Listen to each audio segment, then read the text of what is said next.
Hello everyone, আমি সোনালি। আর আজকের সকালটা কিন্তু একটু অন্যরকমভাবে কাটানোর চেষ্টা করেছি। কয়েক মাস ধরেই নিজের শরীরের মধ্যে অনেক রকম পরিবর্তন আমি দেখতে পাচ্ছি এবং অনুভব করছি আমার ওয়েট বেড়ে যাচ্ছে। শুধু বেশি বেশি খেলেই যে ওয়েট বেড়ে যায় তা কিন্তু নয়, খাবারের কোয়ালিটির ওপর ডিপেন্ড করবে আপনার শরীর স্বাস্থ্য কেমন থাকবে। সেই জন্যই আমি সকালবেলা ভেবেছি 10 মিনিট নিজের জন্য টাইম রাখবো, যেটাতে নাকি আমি একটু ইয়োগা করতে পারবো, এক্সারসাইজ করতে পারবো, যাতে আমার শরীর ফিটফাট থাকে। ঘুম থেকে উঠেই বিছানায় 10-15 মিনিট নিজেকে একটু সময় দিয়েছি, প্লাস ছেলেকেও। তারপরে চলে গেছিলাম ছেলের জন্য খাবার বানাতে। আজকে সকালের খাবারে ওকে বানিয়ে দিয়েছিলাম ওটস। আগে ওকে দুধ দিয়ে ওটসটা আমি জাল করে দিতাম, তার সাথে কিছু ড্রাই ফ্রুট দিতাম, কিন্তু এখন সেটাও একদমই খেতে চাচ্ছে না। সেজন্য কিন্তু ওকে খিচুড়ির মতো করে হলুদ লবণ দিয়ে জলে সেদ্ধ করেই ওটসটাকে আমি বানিয়েছি। আর তার সাথে ডিম সেদ্ধ করে নিয়েছি দুটো, সেখান থেকে একটা আমি খেয়ে নিয়েছি। তারপর কিছুক্ষণ ছেলের সাথে সময় কাটিয়েছি এবং মা বলল, আগে তুমি খেয়ে নাও, তারপর তুমি ঘর পরিষ্কার করো।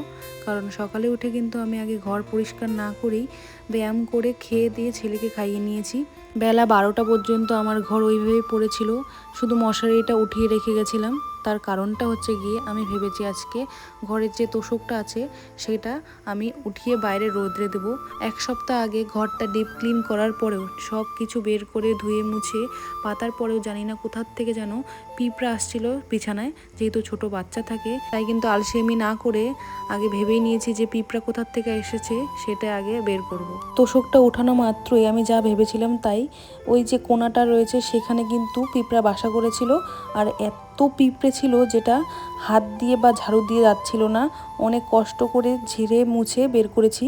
এইগুলো করতে বেশ অনেকটাই সময় লাগবে, সেই জন্যই সকালে ঘুম থেকে আমি উঠে আগে এগুলো করতে যাইনি।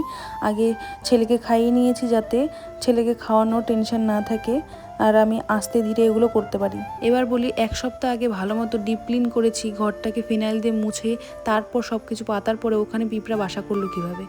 আমার মনে হয় যখন নাকি ঘরটাকে মুছেছি তার কিছুক্ষণ পরেই আমি আবার তোষক সব পেতে দিয়েছিলাম।